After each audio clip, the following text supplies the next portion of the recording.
Welcome to the stage, Mike Goodwin!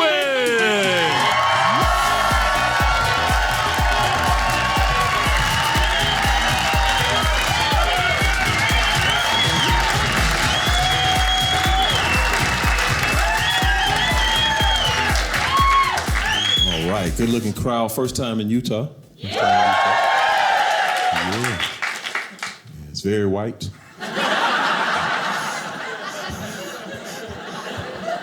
White people, let me share something with y'all. Y'all may not know. White people, y'all like to whisper the race of the person that you're talking about. Saw this happen to me one time. It was like, hey, you know, Mike Goodwin's gonna be there. The black guy. I was like, why are you whispering? That is not a secret.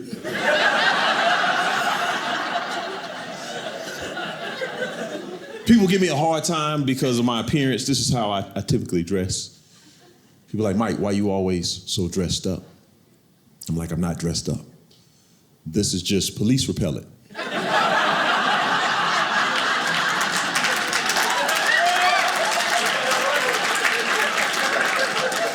I'm just saying I never fit the description, you know.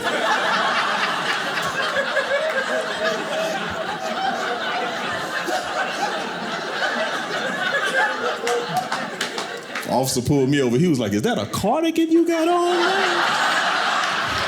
Why don't you just slow down, sir?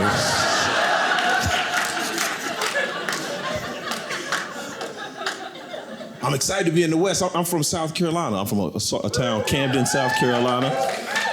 From the South. I tell people wherever I go, I'm from the South with an F and not a TH. I'm from the South. One thing about Southerners, we have the unique ability to just make up words, you know. It's in our DNA. We say words like fin to and fixin'. What had happened was, that's one word right there. That's how you word. Matter of fact, my favorite word is a made-up word. It's 5 syllables. One word. What you not gonna do? Yeah, my mother said that a lot when I was growing up. My mother said stuff like, what you not gonna do is keep running in and out of this house. That's what you're not gonna do. What you're not gonna do is stand in front of that refrigerator and hold that door open. Little boy. That's what you're not gonna do. Y'all can use it at your job. You know, you go to work, you got that coworker that always asking you questions before you get settled. You're like, what you're not gonna do is come in here and ask me questions before I turn on my computer. That's what you're not gonna do. That's what you're not gonna do. We're unique in the South. We love nicknames in the South. I realize there's some people I've been knowing my entire life. I don't know their real names. My brother called me the other day. He said, hey man, you know Mark Davis's mom passed away. It's like, I don't know Mark Davis, man. He's like, Stanky, man. Stanky mama passed. I was like, why you ain't say that from the start?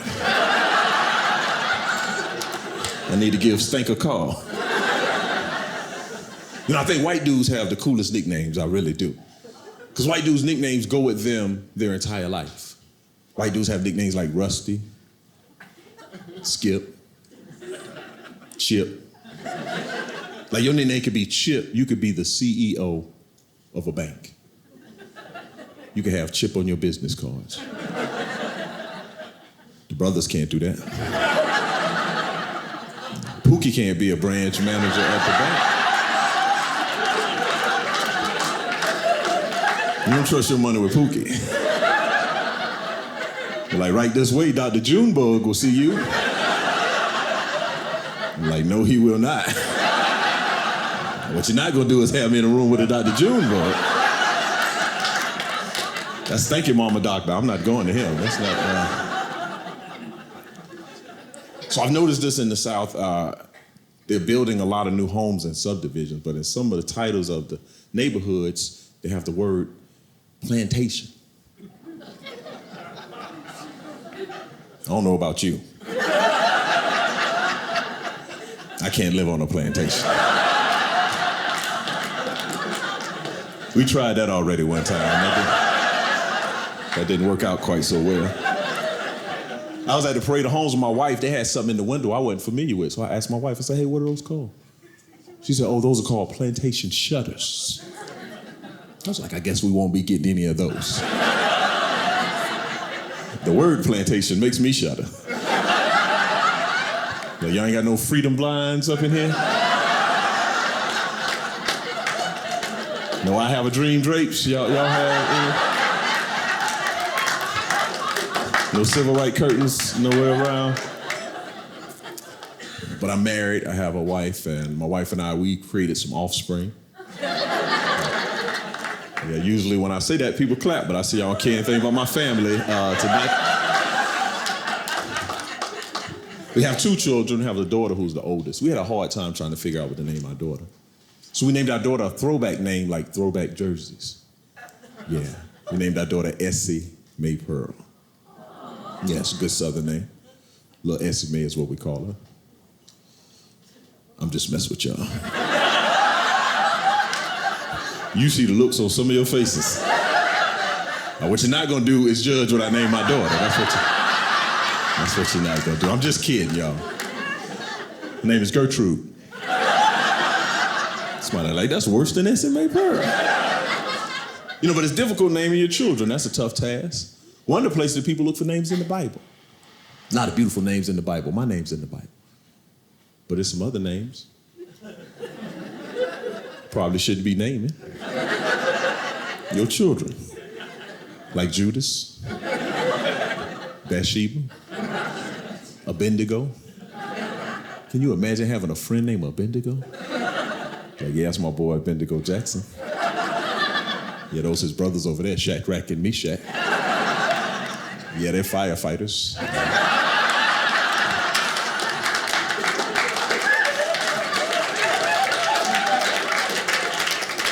Now I have my son, I got my boy.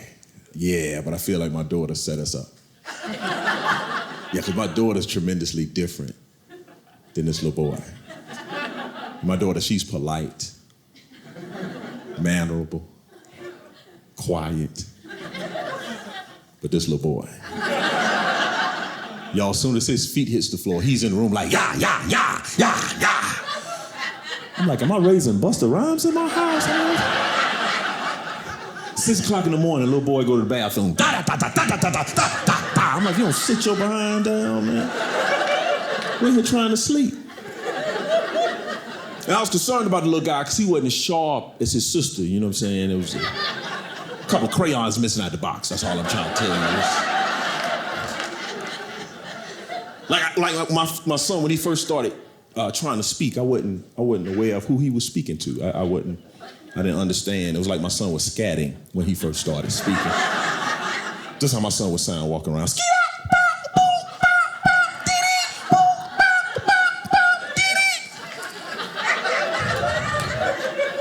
Y'all, we didn't know it at the time, but my daughter had the ability to interpret that language. So my son running around to my and my daughter's like, Mama, Michael wants some grapes. I'm like, how in the world you know? Skeet out not mean grapes. I remember when I was watching the game one night, he got a scatting again. My daughter's like, Daddy, Michael want to watch Law and Order. Special Victims Unit. I'm like, get your little behinds in the bed. Behind in the bed. You know, but it's a lot different, man. My son's a little older. He speaks now. Speaks a little too much. My preference. My son played flag football this year. That was a waste of money right there. They lost like 6 games in a row. And I feel like the coach was sending mixed messages to my son, you know. They tied one game. My son came home all excited, hopping around, really happy. I'm like, hey, man, what you so excited about? Son said, Dad, coach said whenever we tie, it's like both teams won.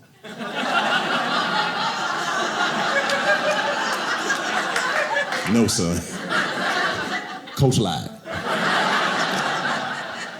Son told me, Dad, Coach said it doesn't matter the wins or losses. What matters is if you have fun. No, son. Coach lied again. And son, if you want to have fun, just go in the backyard and play. You can have fun. Once I pay for registration, I need some results, son. I need some first downs, some something. Something happened. Now think about my childhood, because we're still teaching things to children that somebody taught to us, some bad things, like nursery rhymes. Why are we still teaching children nursery rhymes? Have y'all read these things? There was an old lady that lived in a shoe. She had so many children. She didn't know what to do. So she fed them broth without any bread and whipped them all soundly and put them to bed.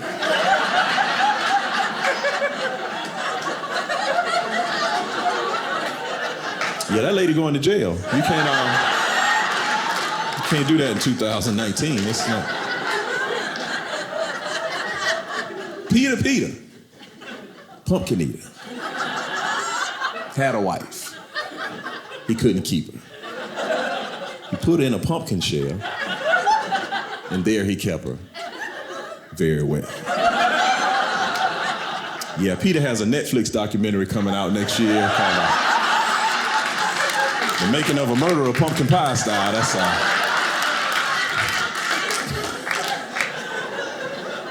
We were teaching them dumb songs. My son started singing this dumb song, 10 Little Monkeys, jumping on the bed. One fell off, bumped his head. Mama called the doctor, and the doctor said, "No more monkeys jumping on the bed." Then it was 9 little monkeys. Then 8 little monkeys. Then 7 little monkeys. I'm like, this doctor not gonna call Child Protective Services on this woman. This woman clearly overwhelmed with these children. She need to call the old lady in the shoe. That's what she need to call. I bet you they won't jump on that bed no more.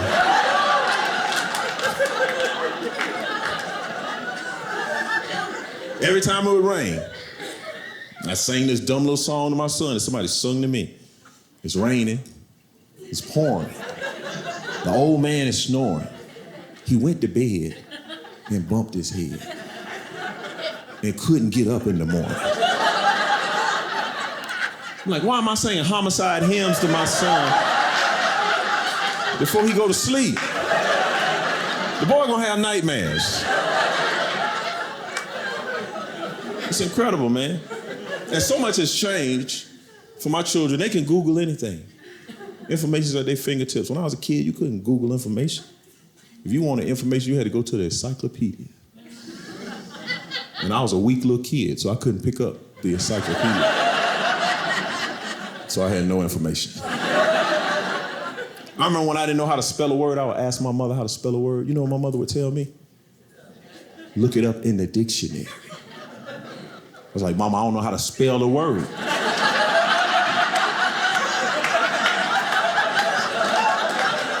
Y'all, I spent 4 weeks in the L's looking for elephant. I was like, Mama,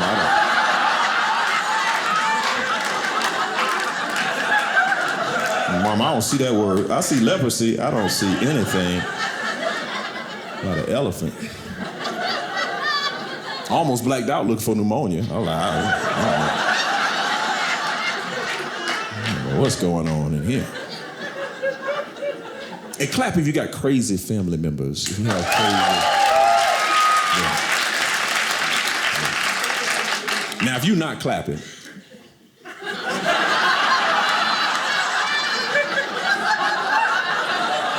you are the crazy family member. I just want to let you know. I have a cousin who is a drama queen. The whole world is her stage. We were out to dinner the other night and the server did something. My cousin at the table going off. When he gets back, I'm going to give him a piece of my mind. I was like, wait a minute. You can't afford to give nobody a piece of your mind. Matter of fact, you need to go get all the pieces you done gave out. Bring them back together like Humpty Dumpty. That's what you need to do. Planning a surprise birthday party for my aunt. My cousin used this expression I thought was a little odd. She said, I hope y'all don't let the cat out the bag. That's a strange expression to me, because if I saw somebody holding a bag full of cats, the first thing I would think to say is, hey man, you need to let those cats out the bag. But why are we so obsessed with cats anyway? Cat got your tongue? Look what the cat drug in. It's raining cats and dogs. What up, cat daddy? You living like a fat cat. Don't be a copycat. You are such a scary cat. It's more than one way. Who is skinning cats? I guess the dude with the bag full of cats.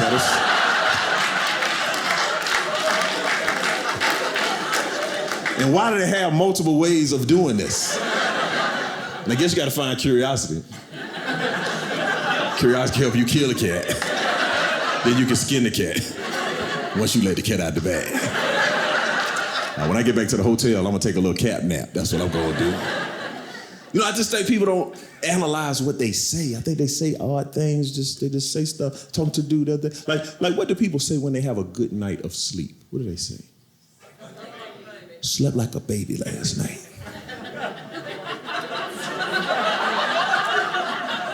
Don't babies cry and wet the bed?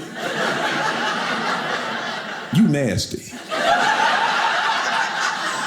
I've had a baby. We had to change his diaper every morning. He slept like a baby last night. Have you ever been in a conversation with somebody, in the middle of the conversation, they say something like, hey man, can I be honest with you? Well, that's what I thought you was doing the whole time. Was all that make-believe that you was just sharing with me? I was talking to someone earlier this week. He was like, hey man, the weekend's gonna be here before you know it. I said, no, it's not. I know how days work. Yeah, after Thursday is the weekend. That's normally how it follows. Thursday, then the weekend. That's how that is. I know that. I was at the hotel. They had a sign on the door. Said, no shirt, no shoes, no service. So you mean to somebody show with no pants? We ain't got no problem out here? No issues with this? One of the odd things I think we talk about is death. We have some strange expressions for death. Try to soften the blow. We say stuff like they departed, they passed away, they expired, like milk. A few years ago, there was some storm chasers that died, and the media kept saying the same thing. Said they died doing what they love to do. But then they started making up stuff. They probably are in a big tornado in the sky. And that got me to thinking, because I wouldn't want to die doing what I love to do. You wouldn't want me to die doing what I love to do. Can you imagine going to a comedy show and the comedian just pass out on stage and die? Y'all be like, he died doing what he loved to do. Probably in a big comedy show in the sky. But what's interesting, we don't do that when tragic things happen, you know. Somebody dies because of drug use, we don't say.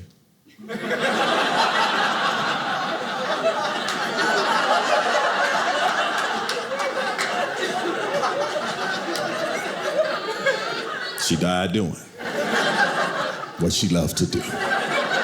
She probably in the big crack house in the sky. That's not what we say. We don't say that. So I'm in my 40s now. That's different. Yeah, that's different, man. I didn't realize when you turned 40, your doctor got all handsy with you.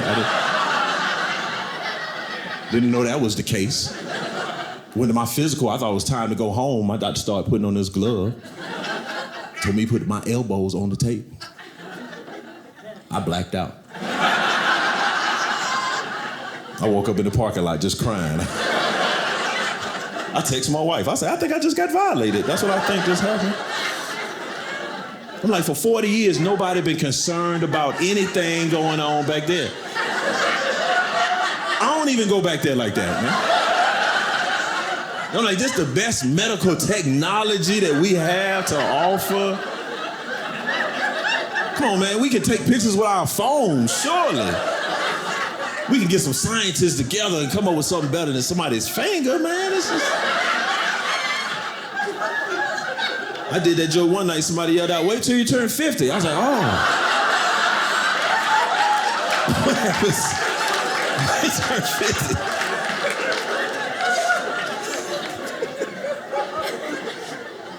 You know, and I know I'm getting older, man. You know, that's just part of life, man.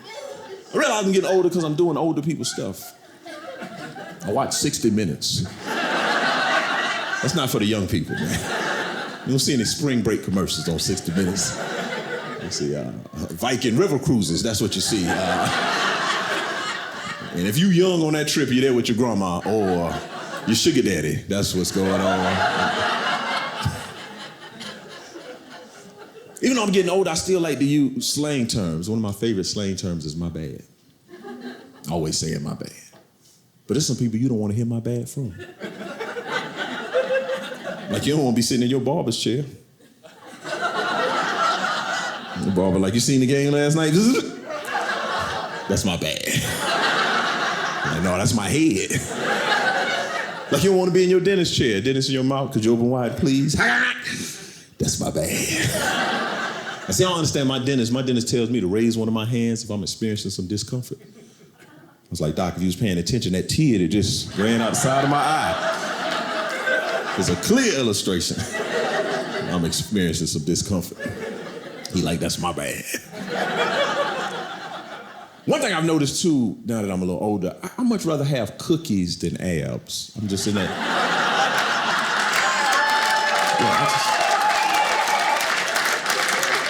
I just rather have a 6-pack of cookies. That's what we use seafood and gain weight now at this point. Like, my doc told me I had to lose some weight. I'm like, Doc, I'm probably not gonna lose any weight. I got Girl Scout cookies in the freezer from last year. It's not gonna be good, but I started going back to the gym. I don't like the gym. It's a lot of weird stuff happening in the gym. Every time I go in the gym, it never fails. I walk in the locker room. It's an 85-year-old man walking around, butt naked, with shower shoes on, a towel on his shoulder, eating sunflower seeds, just marching around. I'm like, sir, where's your family? And this man always want to strike up a conversation with me. I'm like, sir, what you're not gonna do is talk to me with no pants on. So that's very inappropriate. I was in the gym the other day, I saw this woman, her pants said yoga, but her butt said McDonald's.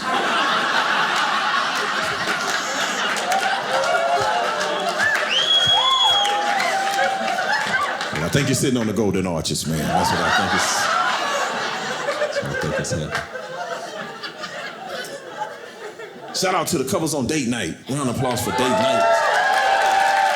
Date night. This is what I call a red zone night. You know what you're supposed to do when you get in the red zone? You're supposed to score. I don't care if it's just a field goal. Get you some points. But I'm gonna tell you what's happening. Y'all gonna get in the car and get in a stupid argument on the way home. And then when you get home, it's gonna be 3rd and 20. You gotta punt the ball. You gotta punt. The ball's on the 5 right now. Just go ahead and score. Score the ball. Joined the military after high school. I appreciate the military because it paid for me to go to college. Yeah. But college brought a lot of reality to my life. When I was a little boy, people told me I could be a doctor. I couldn't have been a doctor. Wasn't good at science, or math, or English. Just wasn't a good student overall. But if I had to become a doctor, I would have to become an MB.